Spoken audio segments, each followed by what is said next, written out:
I'm here on what I believe is this remains of a rail line.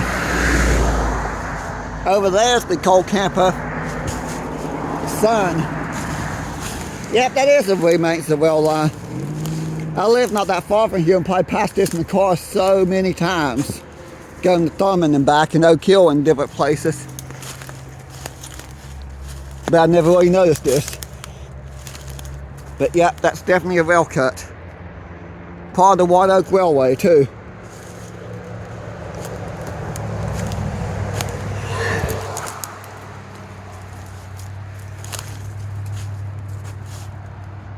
I think the rail line used to actually follow right along where the road is now.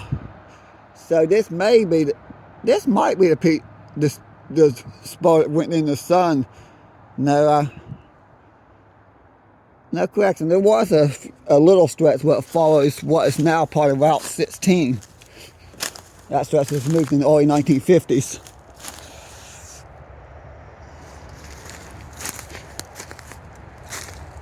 Can't really get that far through here, but still good discovery. It's funny I didn't even know this is here. Because I can't go that far over there because the creek is there and I can't get past this bus. Oh well. I just clipped to that part 5 of following the right way to White Oak Railway. I'm gonna look at something over here real quick. I just happened to notice this the other day. I noticed something that looked odd. So this time I decided to stop and take a closer look.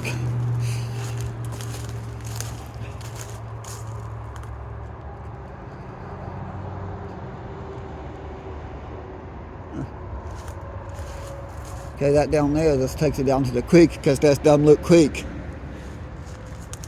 Maybe this is what used to connect the Sun.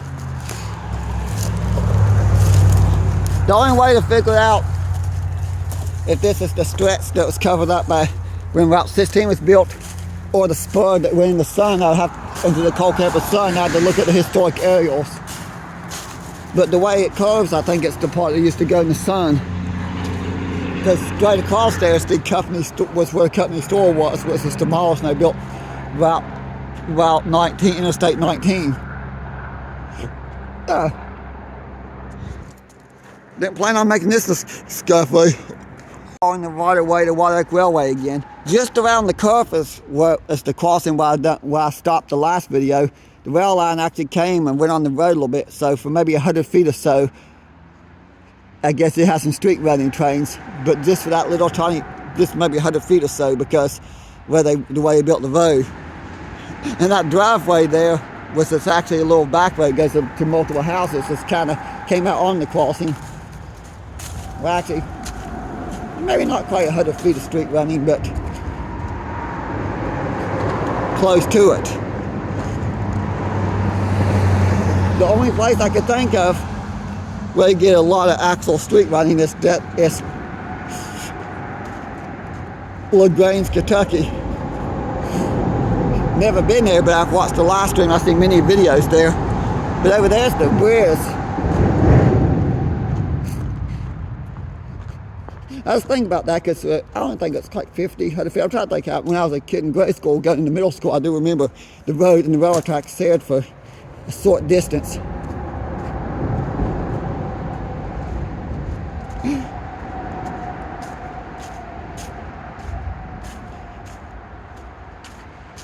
Right there.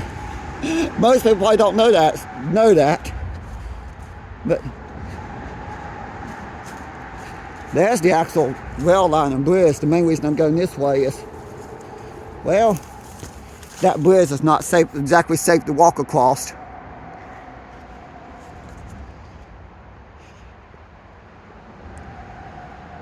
So I had to get clever if I want to follow the waterway here. Those tires are so rotten. One wrong move, you're going through. I think the last train came through here sometime in the early 90s. CSX removed the line in 1999. They started to in 1999. I think they still working on it in 2000 when I was in high school. think the year I was going from middle school to high school is the year they started yanking all this up. And it could possibly see a train again one day. It's not very likely, but possible, because they are opening up, we open up mines in the area. But for the time being, the coal company is just sending the coal through the mountain to the packs load out, which means there'll be more trains on R.J. Corman line that goes by my house.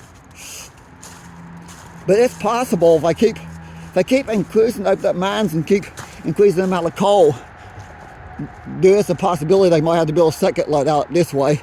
It's not in the works at the moment, but it's just a possibility, because if they're mining the coal underneath Scarborough and Whipple and Carlisle and stuff again. Because literally you can go across the mountains over here and be practically in packs.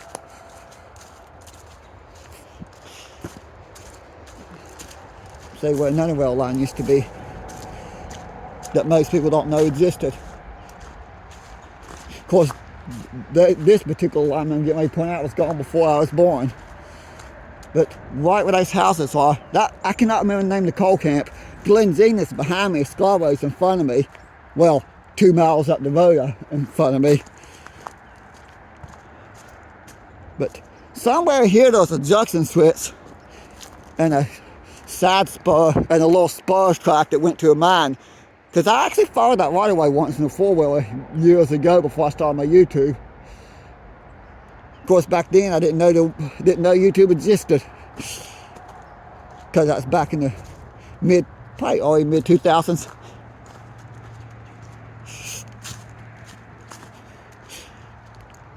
But there was apparently a mine back there. You could tell where the mine used to be and see a few railroad ties here and there. And I remember looking on Coal Camps USA and looking at some old and historical aerials. You could actually see the rail spur on the maps on the Coal Camps USA and on historical aerials. Didn't go very far. It just went probably, I didn't think it went quite a mile. It just went to a loadout back there. That's got to be quick though. I'm not going to follow this all the way though. I'm getting ready to turn around here in a minute. I mainly just want to show some of the right away here.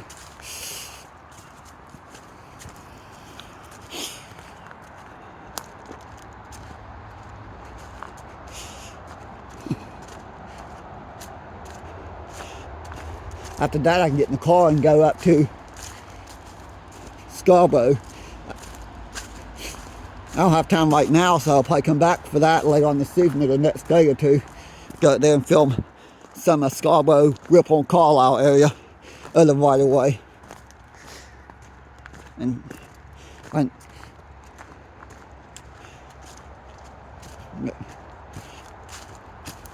interesting though, for somehow when these rail lines get yanked up,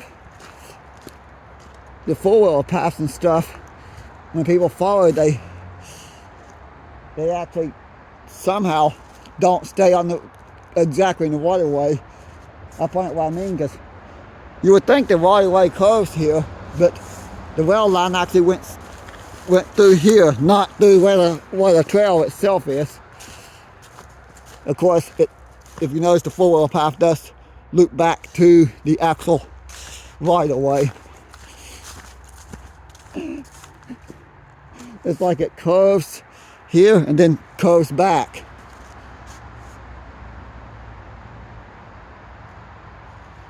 So technically it's not that far off the right away. It's still on the line. Now somewhere up here I have to do for a future video, I don't know when. Okay, now this is the actual curve for the rail line up here, but when I'm pointing out somewhere in the future video, I don't know when, I'm going to come and look for the old remains of the mine. There's supposed to be like a bathhouse or some kind of building that's part of the Scarborough mine somewhere in the mountains up here.